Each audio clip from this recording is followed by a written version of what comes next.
webcam and the slideshow. Okay, let's get started. Once again, welcome to Natural Habitat Adventures' daily dose of nature, Beyond the Great Migration, African Animals on the Move, with Expedition Leader Matt Meyer. Matt, thanks for being here with us again this week. I'll turn it over to you. Hey, Colby, thanks for having me, and thank you for everyone who tuned in today, your time, or wherever you are in the world. It is 9 o'clock here tonight in South Africa. Yeah, thanks to NatHab and the WWF for hosting us on these. It's always great, always a pleasure. I'm going to do something a little bit different at the beginning of today's webinar, and something that can extend throughout. If you would, and into the end of the webinar, that is. But for anyone that would like to give an idea or ask a question not pertaining to this webinar per se, so ideas for future webinars or any questions that you had on webinars that were done in the past that you would like a little bit more information about, please just let us know. And we're going to start compiling some of those for future webinars. But on that, today, yes, Beyond the Great Migration, Africa's Animals on the Move. Whenever you hear migration, and whenever you're talking about migration in Africa, there's one that comes to mind, and that is what has been known and called is the Great Migration. Now, this is the movement of some 2 odd million wildebeest through the Serengeti Mara ecosystem.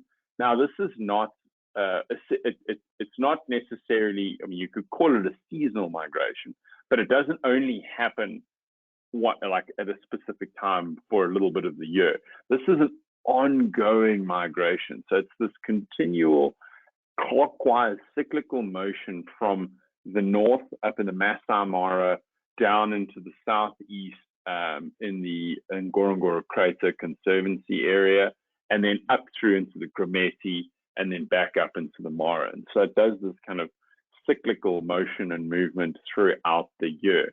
And that is motivated and pushed essentially by rain. So you've got this map here, this fairly detailed map of the entire ecosystem. A lot of people, when they're thinking of the Great Migration, they think of the Masai Mara. It only actually makes up a very small portion of the northern section of this migratory route. But the biggest reason and the most well-known part of it are those sort of very dramatic river crossings of these herds and herds of wildebeest just pummeling down through the river and getting taken up by crocodiles as they do. But so essentially how it starts, and the reasoning for this is food.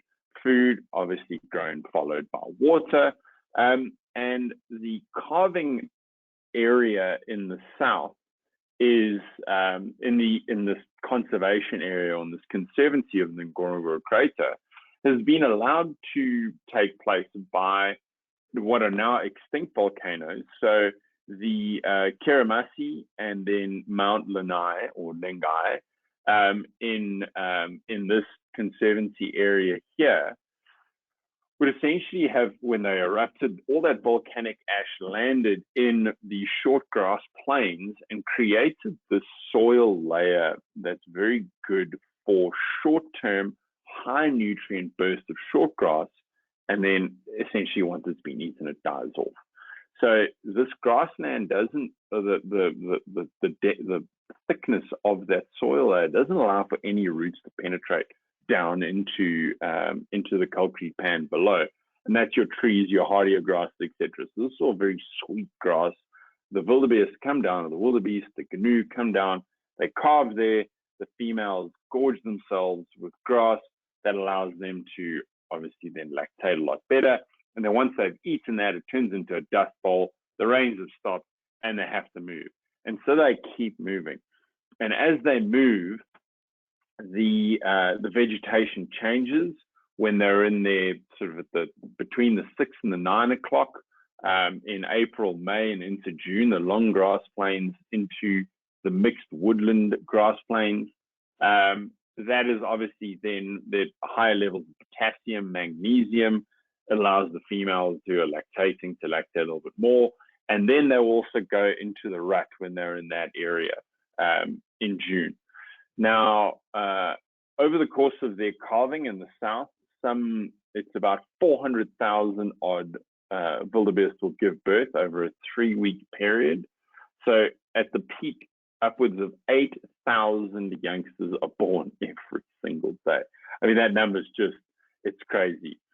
And then as they cross and continue into the rut, you can have a similar number in a 3-week period of females being impregnated. Now, they move further north across the Serengeti River, their first of the river crossings, and then up through the Serengeti plains and into the Mara. Again, crossing the Mara into the Lamar Wedge and the Masai Mara National Park and the reserve. And then after they've eaten all of the grass up there in September, October, they move then further south. And these are, I mean, scenes that you can't really explain without being there. Just these seas and seas of wildebeest, and then obviously zebra in amongst those in areas where you've got the zebra moving just behind the main herd. So that is what Africa is known for when you talk about migration. So let's move on to some of the lesser known, but I would say equally, if not more, awesome. Let's say that. It's just there are fewer words that describe some of these movements than awesome. So the single most numerous movement of mammals in Africa, if not the world, is the Kasanka bat migration in northern Zambia.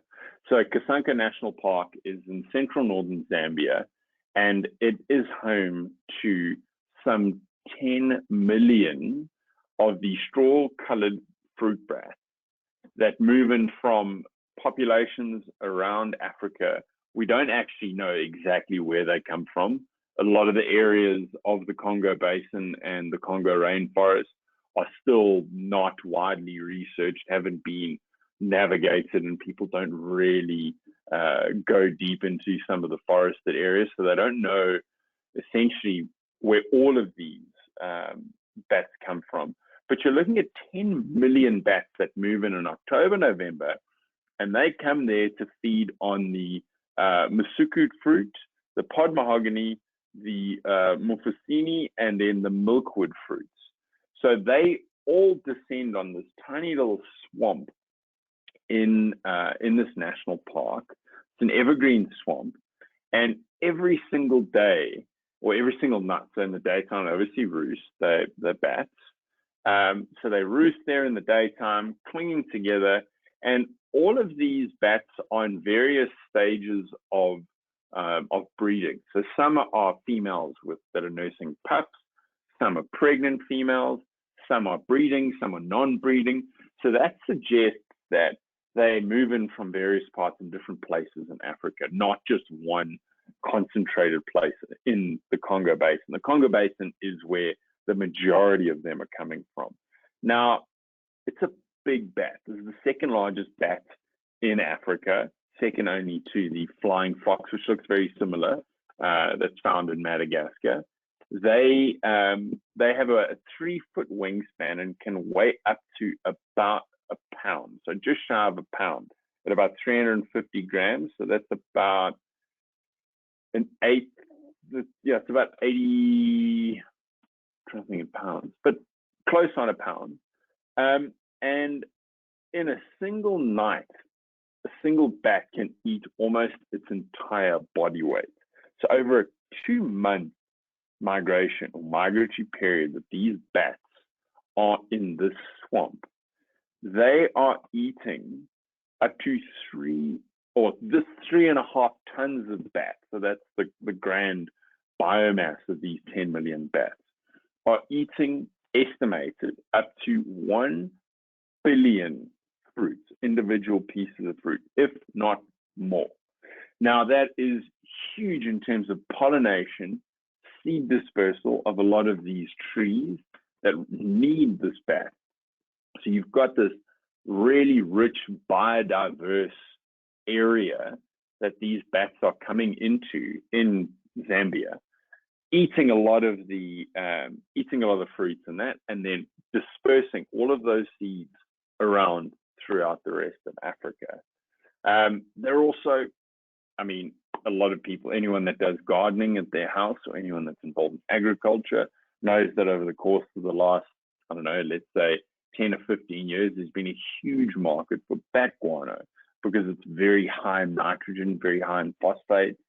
And so that's also an incredible fertilizer, not just for this area, because these bats are resident there they're there for almost 2 months. But then also wherever they go, they're moving nutrients, moving minerals around from this rich environment across to the rest of Africa. So, I mean, 3,500 tons, 10 million bats, 10 million mammals, the single largest migration of mammals anywhere in the world, and 3, 4, 5 times the number of wildebeest that migrate are the number of bats that migrate very seasonally into the small little pocket of evergreen swamp in Zambia. So the most numerous, we've covered that with the bats. Now the farthest distance on land, because we will cover the farthest distance elsewhere, but the farthest distance on land is, out of all of these, if I had to pick a favorite, is my favorite because of how it came about. Now, in Botswana gained independence in 1966. Botswana gained independence. And one of the things that Botswana has always been known for is cattle. It's fairly arid, fairly inhospitable, and not really good for agriculture in certain areas. And so cattle farming in southern Botswana does pretty well. Now, tourism centered obviously around the Okavango Delta and the Chobe-Linyanti, Savuti area. And so the southern part of the country was kind of forgotten about with the Kalahari Desert. So they put these fences up. They erected these veterinary fences to stop cattle being able to mix with game. Now, these fences were first erected in 1968. And up until then, the southern or the central Kalahari region was home to almost 500,000 wildebeest that would then migrate annually back and forth into some of the pans in eastern Botswana. So the Ipan and the Makgadikgadi pans, the giant salt pans, some of the biggest salt pans in Africa, that will fill up once a year with the Makgadikgadi pan fills up with the Proteti River, which is an overflow that comes in from the Okavango, and that will fill that up and make it into this rich, lush, grassy greenland. And then for 9 months of the year, it's a complete and utter dust bowl. So these wildebeest would move across. Now they erect these fences. These wildebeest got stuck in the Kalahari Desert, and that entire herd pretty much evaporated within a number of generations. So that herd of wildebeest is no longer. And they are starting to recover in their numbers, but it'll take a fair amount of time for those ancient migratory paths to come back to normal. But the zebra migration, so there was a fence in between Chobe National Park and Ipan in this area here going east to west. That was the veterinary fence that was then removed in 2006. And within a single season, zebra started to migrate south. So the zebra will all congregate in the Chobe River, the Chobe floodplains, the Linyanti floodplains, and and they'll be fairly spread out across that area. And towards the end of the dry season, they'll start to congregate, and then they will make, now this is the longest overland migration in Africa, they'll make the 1,000-kilometer trek south, or round trip south, to 9 Makgadikgadi pans. Summer there, have all of the rich, lush green grass, all of the minerals they need for breeding. And then at the beginning of the dry season, when that pan is basically turns to dust again, they will, this is all going through water, but they will, they'll then start to migrate back north. So essentially, this is what the pans look like in the summer months. There's green grass, these concrete pans, and then in the dry months, it's just dust and barren. Now, this is obviously in the Okavango. This is a little bit further north. So this is the start of their congregation at the end of the dry season, when they're starting to migrate, because they not only migrate from the Chobe, but they also migrate from the Okavango. Now, as I mentioned, these migratory routes were only reestablished 20 years ago. So no one knew that this migration of some 35,000 zebra was actually occurring. But as Botswana started to increase more of its, let's say, more of its workforce and more of its economy in tourism, so tourism started to gain a little bit more momentum against practices like agriculture, like the beef and cattle, etc. And there's been more of a focus put onto conservation and onto tourism in the last 20, 30, 40 years than there was in the 60s, when it was essentially, we're independent, we need to figure out a way to hold our country above water when we're not dependent on a European nation. And then this happens, cuts off these ancient migratory routes. And now with increase in tourism, we're reopening borders. Things are opening up again. And we're seeing this movement of zebra that has never been seen before. But the fascinating thing to me was that these parts were cut off 50 years prior to the fences being lifted. And a zebra average lifespan is about 12 years. So there wasn't a single zebra that wasn't 4 or 5 generations away, at least, from zebras that would have initially migrated. And within a year, they were migrating again. So that just shows you the power of nature and how this natural instinct of animals will just overtake everything if we remove these boundaries that we've put up. And in a lot of places like this in Botswana, it's not irreversible damage. Even when everything looks and appears to be lost, if we do something great can happen, and a migration can appear in front of our noses in the 21st century. I mean, that, to me, that's mind-boggling. So the furthest distance on land. Now, the next one is kind of close to home for me, as it occurs in the east coast of South Africa. And it's most at its peak, almost in my hometown of Durban. Now, this is the most by numbers. So we've gone from the Great Migration to the air, back down to land, and now we're moving into the sea. Now, this is called the annual Sardine Run. Now, sardines are little fish about this big, and cold water fish, love the cold. And this Sardine Run, or this movement of fish, is being named essentially the greatest shoal on Earth, as it is the largest marine migration on Earth, larger than any of the salmon runs, anything like that, where this involves the movement of over 1 billion fish.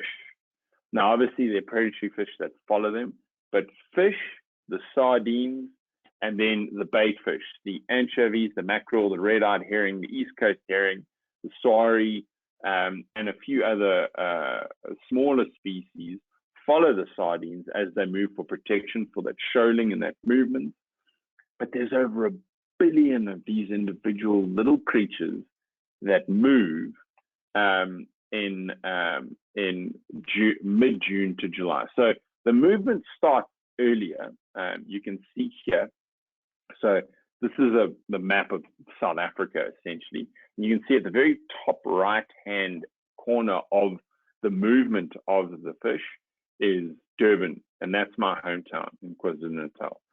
So these sardines, essentially, they spawn down in the south, off the coast of Cape Town, and the Benguela current then shifts and pushes them. That's the cold Benguela current that's coming off the Antarctic, pushes the spawn and the fertilized egg, should I say, the spawn, as they move further north. They then hatch and go through their larval stage and then go down into fry and move south as juvenile fish back down the shoal, and they move back down towards Cape Town. Now, that is in the summer, in the spring and the summer months. So in the southern hemisphere, spring and summer, you're looking at sort of September, October, November, December, January, February, and into March. Now, come March, April, as things start to cool down on the continent, the currents start changing a little bit. They still have their up and down motion, and you've got this warm Agulhas current that's coming down south from the Mozambican Channel. So that's moving warm ocean water down, and then the cold Benguela, and it causes this almost whirlpool of currents around the Cape. And it's one of the reasons why the Cape of Good Hope was so treacherous in maritime times with these sailors, because there was unpredictable currents and storms and movements of weather off the south coast, off Cape Town, which made it incredibly difficult to navigate around that point, that Cape Horn. So as that happens, these shoals of sardines now start to follow this cool water as it moves up along the coast. Now, as it's moving up along the coast, they're obviously getting into these bait balls. They've got the bait fish that are following them. And as they are starting to move, it's these giant shoals. That black image in the middle there, that's a shoal of a couple of 100,000, if not 1 million sardines that are being pushed and persuaded around and up along the coast by dolphins, by sharks, and by a lot of these game fish, by this, well, that's a shark, but sailfish, tuna, all of that kind of thing are following and chasing these fish north. And as they get into shallower water, a little bit further north, then you've got some of the whales that are chasing the bait fish and the smaller fish. And then you've got all of their aerial predators, these gannets and what is it? Next page here. You've got the gannets, the cormorants, etc., etc. That just this chaos that follows this movement, and every year it finds its one place that it goes to, and then it'll stop.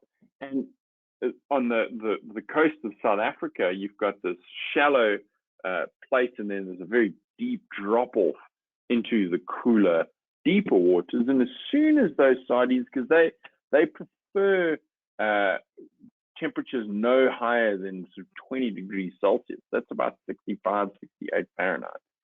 So as soon as they get anywhere near that, they then just drop off into the deeper water, and they disappear. And then they go their separate ways and regroup down in the south afterwards to then spawn back in the spring. So that movement then disappears. So this run goes from the south, goes up north, dissipates, regroups in the south, respawns, and does this kind of figure of eight or infinity movement. And there's speculation as to why this is done, but there is no single definitive answer as to why these sardines move north or east and then north. But there is one thing that we know, that as climate is shifting and as the ocean is warming up, this sardine run is going to move less and less further north, because obviously the warming temperature of the ocean determines how far north they go. And if the ocean temperature picks up to 20 degrees in Durban, that's as far as they're going to go. Then a few years later, if it's 20 degrees in Port St. John's, that's as far as they're going to go, because then they'll just move off into the cooler, deeper ocean and then move back again. And this is obviously then also because it comes in contact with the coastal region of the country. There are a lot of people that depend on this annual migration of fish. They harvest these shoals, they bring them off, and that's food sometimes for families for weeks, months. If you've got electricity at home, put it in the freezer for a year at a time.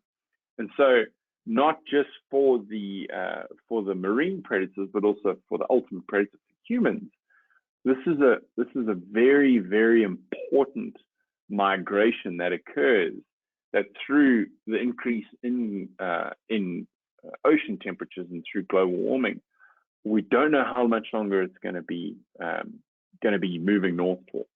And so let's hope that we can figure something out for these guys. The largest single migration of anything on Earth, 1 billion fish moving. Crazy. So that's from a small fish to, in a similar region, we've got 2 whales, both that were on the brink of extinction after 200 years of whaling worldwide. We've got the southern right whale and the humpback whale, which spend all of the summer months down in the Antarctic region of their feeding grounds. I'm talking about the humpback in the southern hemisphere, so this is obviously a global map. And then the southern right whale, similar breeding or feeding area. And then every year, June to November, they migrate north, and they migrate for the summer. Now you're looking at a 5,000 kilometer journey, so about 3,000 miles. They can move at about 4.5 kilometers, 4.5 kilometers, to 2.5 miles an hour. And they come for about 4 or 5 months up from their breeding grounds in the Antarctic, their feeding grounds in the Antarctic, where they're eating about 2,000 pounds of krill and plankton daily to make this journey to come north and calve in the warmer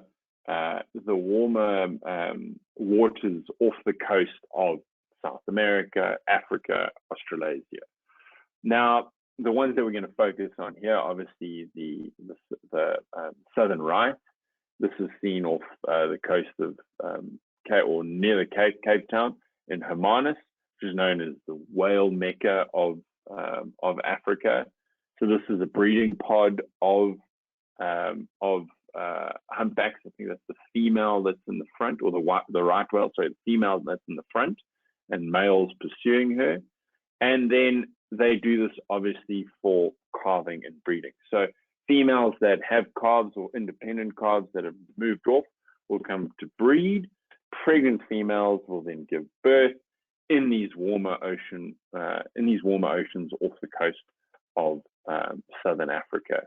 And then the humpback whale journeys a little bit further north and goes north up the coast of Mozambique and into off the coast of Madagascar. And it was actually guests that I had on very last previous safari that I went on, this expedition that we went on in Southern Africa or South Africa, that told me about the migration and the breeding ground off of Madagascar, and how important that is to local tourism. And Madagascar is a country that at the moment is just, they're still not open yet with the pandemic. And so hoping to get back there as soon as we can. But that is conservation through tourism, without a doubt. Success stories that were necessary to conserve a lot of these areas in Madagascar are still necessary now. And one of those is Isle Sainte Marie, I believe it was, off the east coast of Madagascar, about a third of the way down from the north. So just above the halfway mark of Madagascar, so opposite Antananarivo. That's where these humpbacks go and they breed. Now, both of these whales and a lot of whales worldwide, huge conservation success stories. Just from these two species in particular, their observations off the coast of South Africa. The southern right whale, it was down to dozens, if not maybe a few hundred whales in the 60s and 70s. South Africa stopped whaling in 1978, and there were actually 6 whaling stations in Durban in 1916, and that just gives you an idea of the extent of whaling worldwide, where in one coastal city there were 6 stations that were processing whales. And it's easy prey. They'd come back to the exact same place they went every single year, and they would breed and they would calve. And so for someone that's going there after them, it's an easy place to go and wait every single year. But enough of that. A couple of hundred whales we're looking at about 12,000 southern right whales, estimated population off the coast of southern Africa. And the humpback whale, we're looking at close to 30,000 estimated across southern Africa, and that's South Africa, Madagascar. And that's tourism, global non-profits to put pressure on governments for whaling. And these numbers are still on the rise, and a great conservation success story that hopefully we can get more of with other animals. Now, whenever I used to think of, I'm from Africa, but whenever I used to think of flamingos, I think of Florida, and those colors and just the pink and pink and pink. And it's a sea of pink when you look at this. The lesser and the greater flamingo migration of the East African Rift Valley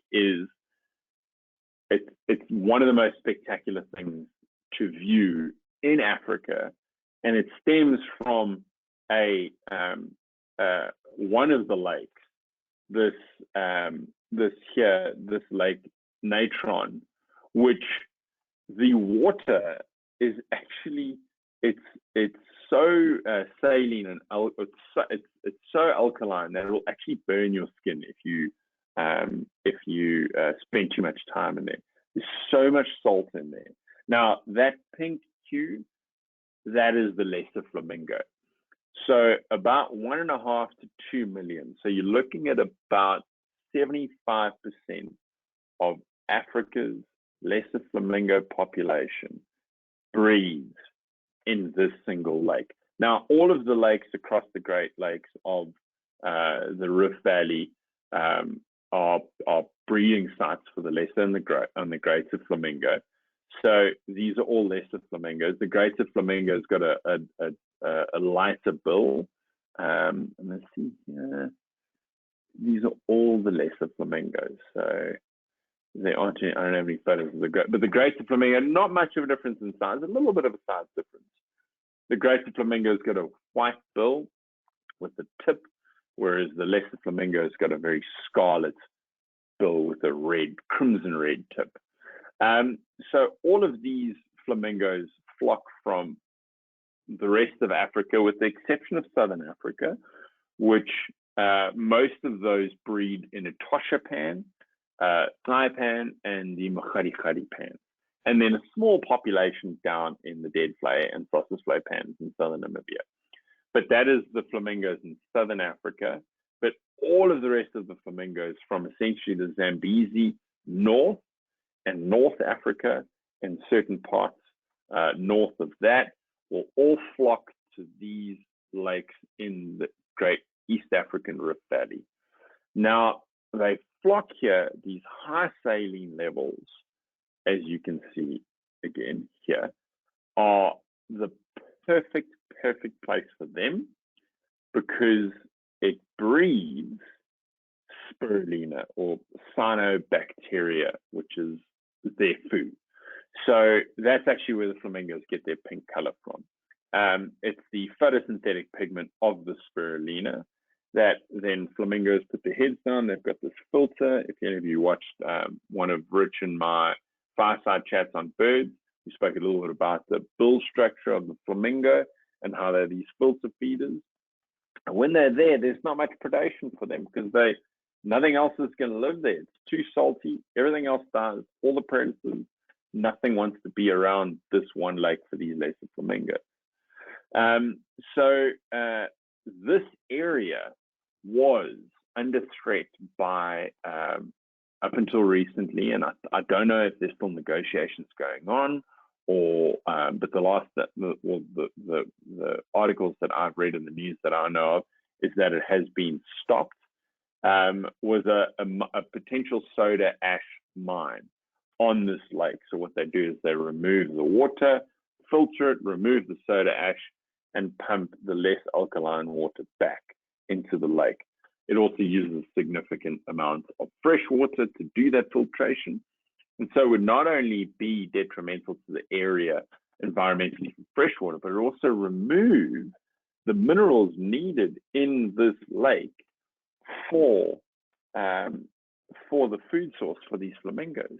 So without the food source, the flamingos aren't going to go, they're not going to breed, and then their numbers are going to decline. And the only reason that was stopped was through tourism.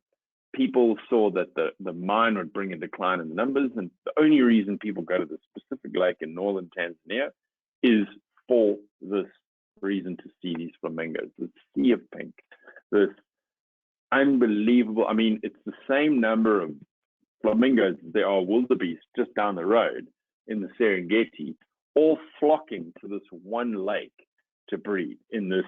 And because it's their main source of their color, they're even more vibrantly pink when they're in this lake. So you've got this pink bird that gets even pinker in this tiny little lake for 3 or 4 months a year, and then they disappear. And so that's a very, very positive success story of how tourism has helped conservation of, and this is one species. But there are also other species that will be dependent on these flamingos elsewhere, that with this dwindling, with this potentially dwindling breeding sites, they would also suffer the consequences. So great success for tourism in the Lake Natron area and for most of the lakes in the Rift Valley, because they are these breeding sites to flamingos that tourists will always go to see those colors. So we've done a couple of the land and a couple of the ocean and 1 or 2 of the sky. This last one it's one of the most remarkable because it is something that's this big. It's a butterfly called the painted lady. Now, this is the monarch, which is famous for its migration in the northern hemisphere in the United States into Central America. And this is the painted lady. So you can see they're very similar looking, but obviously not the same. Now, the monarch was dethroned from its, or researchers dethroned it from its, let's say, title of the longest migration of a butterfly by this guy. So the painted lady does a round trip of about 14,000 kilometers. So you're looking at about 9,000 miles or so. And they migrate from north, so sub-Saharan Africa, so just slightly north of the equator, so equatorial Africa, across the Sahara, across the Mediterranean, and into the temperate regions of the Western Europe. So their caterpillars thrive on the wet winter foliage and conditions in sub-Saharan Africa, and then once a year in the spring they migrate north.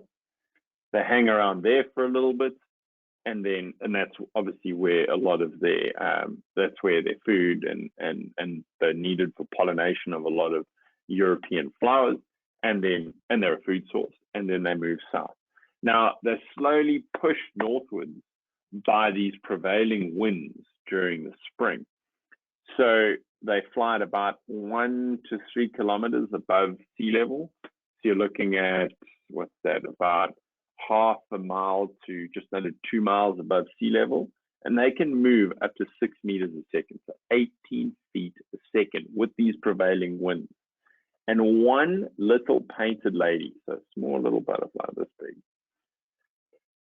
can have enough fat tissue stored that will allow it to fly in a single flight without resting for 40 hours. Now, when they're going across the Sahara, obviously that's difficult to maintain that. So there are pockets, these oases in the desert, that they will then come down on the outstretches of the desert. They'll come down, feed on nectar quickly to then get their energy levels up and going. And so research in this for conservation is not only going to help for these individual painted ladies, but it also will give us insight into how some of, this is the painted lady land, this is a flower that was in Morocco, I believe.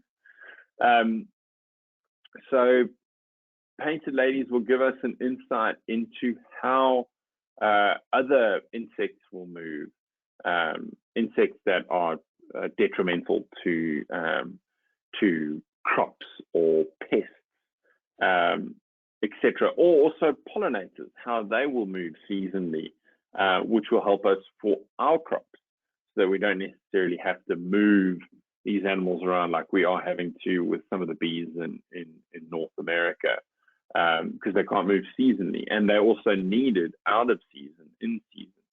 So to study the painted lady will give us insight into how other insects will move, and now by understanding that something this small can move 14,000 kilometers round trip just by using prevailing winds to change in season.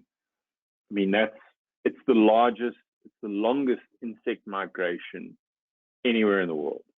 So here we've covered the longest mammal migration, the largest mammal migration, the longest insect migration, the most numerous mammal migration, and the biggest biomass migration in the world. And I can almost guarantee that when you say migration, you say Africa. To anyone that's been to Africa even a few times, they might have been able to say 1 or 2 of these 7. And the list was about 20 that I had to cut off of other different migrations. So yeah, that's my take on other great migrations. So I think we've got a bit of time left for some questions there, Colby. Yeah, we sure can, Matt. Thank you. That was very fascinating. Learned something new as always. I'd like to remind everybody that you can submit questions via the questions field in your control panel, and we can start with some questions that folks have already put in. And Matt, if it makes it easier for you, I'll just organize, since we covered so much ground today, I'll organize by the animal that is migrating, so we can maybe revert back to bats for you. You were talking about how the bats are fruit bats. Do they eat insects also, or are they strictly herbivores? I believe they are strictly herbivores, especially when they're in this region. They are nocturnal, so like all other bats, but their echolocation is not as good, let's say, as your horseshoe-faced bats or any of your other insectivorous bats. So it might be by default that these guys are eating some insects. So when they're eating ripe fruits, there might be insects and bugs and things like that in the fruits and in the pods they're eating, but they're not essentially going after and hunting down insects. Incidental insects, we might say. Yes, there we go. This bat migration, is it threatened either by hunting or food in the Congo Basin? No, so that, I mean, that's one of the things that's essentially helped this migration, is that the area that they come from is pretty inhospitable. So habitat loss, certainly, yes, through deforestation, but actual hunting and that, the number of people that are living in that basin is not high enough to threaten these populations without them essentially making a dent on the population. However, bushmeat trade, etc., yes, poaching anywhere in Africa, any wild animal, any big animal like this, it is threatened by poaching, but I think their numbers are so vast and so big, and they come from other areas. I mean, the researchers that are looking into this, and like I said, with a couple of these other migrations, we don't know all the answers. I mean, we just discovered one of these less than 25 years ago, or less than 20 years ago. But this migration itself, they're still trying to figure out where all of these 10 million bats come from, because just by their movement and how they get there, their population structures, their population numbers, and how they are in the different seasons of their breeding suggest that they are coming from almost everywhere in Africa, but no one's able to. I mean, we've got a fruit bat colony here in South Africa, or just down the road from me in the Southern Kruger Park, and they're not there for some of the year. So they could be a part of this migration. They could be migrating somewhere closer, or they could just coincidentally have moved to another fig tree, but without actually putting a ring on them and following where they're going. But then you need to find that 1 in 10 million that has the ring. So in terms of the actual threat in the Congo Basin itself, I don't think there's a significant number of these bats that are removed from the population to warrant a concern in the overall 10 million or so bats that come through every year. Very good. Let's switch over to zebra. What's the best month to see the migration in Botswana that you were speaking about? So it's actually opposite to the rest of the Southern African peak season. So most people come on a safari sort of May, June through until September, October, maybe November at the stretch. And then the rest of the year is what's known as the rainy season. So the green season is the best time to see the migration of zebra in its peak in the Makgadikgadi pans. Now you can see the migration of them in the Chobe and the Lanyanti and all of that in the rest of the year, but then they're obviously spread out in those floodplains. To see them concentrated in the Makgadikgadi pans, January, February, March. And would that be the best time to see the breeding flamingos in the pan as well? I think that they would have probably left just before. Their season is slightly shorter, but they're not as it's not like those in East Africa. So it's a very small population that breeds in the Makgadikgadi. It's a needed, it's a very critical to their population, but it's not in those numbers. But I believe that's slightly earlier in the season. So that's as the rains come in the November, December time. Very good. So you were talking about the sardines, Matt, and that they had a northern limit to their migration that was determined by water temperature, and that they dive to deeper waters when the cool water is no available. So why do they migrate at all? Why don't they just go to the deeper waters in other areas and not migrate? That's the question. So that's essential. So in the winter months, so in June, July, when they are moving north, there's this slight bit of the Benguela current, because the Agulhas current obviously cools down, and there's a higher mixing point a little bit further north of where those two currents mix, which is, I mean, it's down in the south. But then there's this little gap close to the coast, because the land is cooler, the current is warmer, that allows this little sliver of cool water to then push up the coast. And that's the sliver that they move up with. But as to why they move up that way, that's the question that no one knows. They're not following food. All of their feeding grounds is in the south. They feed on cold water stuff, and it's a 4 or 5 week period that they're pushing north. They're not breeding there, so they're breeding again in their comfort zone down in the south, in that below 20 degrees Celsius. So the only thought is maybe it's this magnetism for them to move, and they're moving north as a food source. But the reason why they move for their own benefits, there isn't an answer. We don't know yet.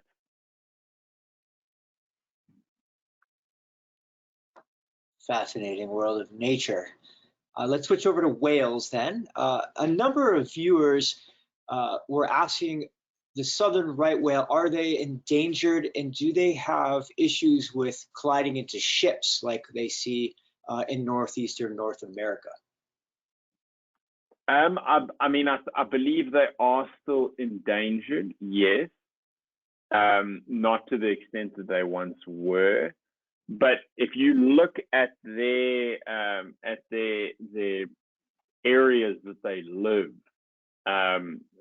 for half of the year, it's pretty inhospitable ocean areas. So down in that Antarctic circle, not many trade ships are moving that much in that region, as much as in the northern hemisphere, I believe. But that's something that I don't know extensively about in terms of the shipping routes in those areas, but I'm assuming that it's not as bad as it is in the northern hemisphere, just by the amount of traffic that is going on in the area that they're spending a lot of the year. Because when they're in their breeding grounds, when they're off the coast of South Africa, they're very protected. So whale watchers, etc. It's quite a big thing. So I don't think there's much of a risk there during that time. But yeah, at a guess, I would say it's not as bad as it is in the northern hemisphere, but I'm not too sure. You specifically mentioned Hermanus to go see the whales. When would be a good time to do that? What time of the year? So Hermanus is, actually wrote it down. Let me have a look here.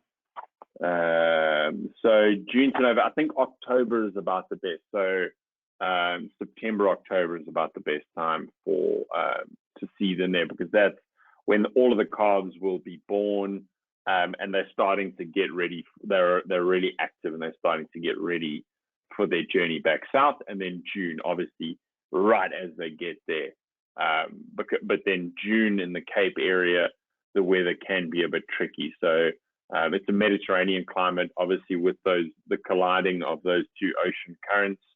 Their weather patterns on the coast and within 50 to 100 kilometers inland are Mediterranean. So a lot of the rain in the winter and dry summer months. So winter around the Cape is pretty tricky for weather.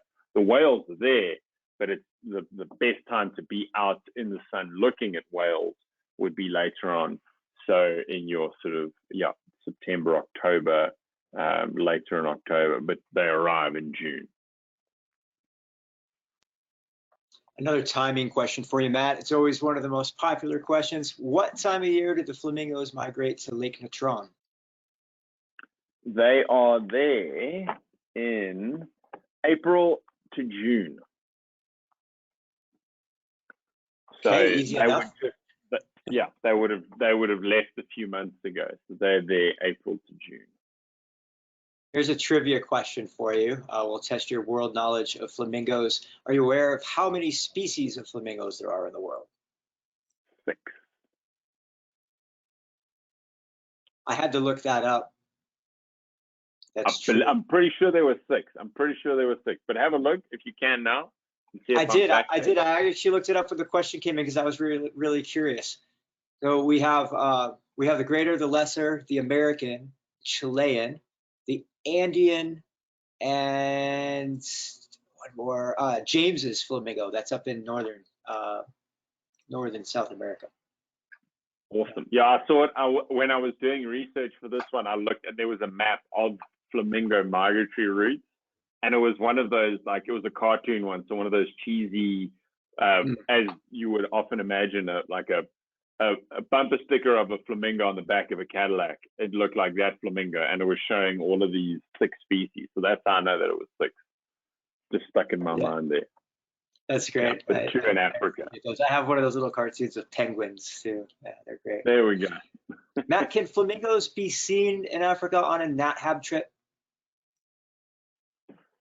I don't know much about the East African departures, but I would say that any of the summertime Namibian departures, possibly, yes. And I mean, if you're lucky with some of those, because they are like, yes, these birds do migrate to breed. But like the wildebeest migration, there are resident herds along that migratory route.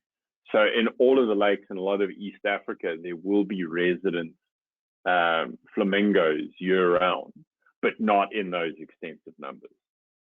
So any of the East African departures that go to any of the Great Lakes, there's a chance to see them. I mean, now you can see flamingos, but they're not going to be in those droves and droves, huge numbers. Mm-hmm. Yeah, I remember seeing them in the Etosha Pan in Namibia. It was incredible. Yeah. Let's switch over to butterflies. So if the butterflies migrate around 9,000 miles, what's their typical lifespan? I think they live up to about 2 or 3 years. So it's that they'll do the migration at least once in their life cycle. And then you talked about how a portion of that migration goes over the Sahara. Do they find food? Is there food available for them during that portion of the journey? There are certain oases that are there where they will land, but they're very spread out. So that's why they'll often skirt around the edges. Or if they're going over the Sahara, they'll stop prior, feed as much as they can, push over and try and get to that.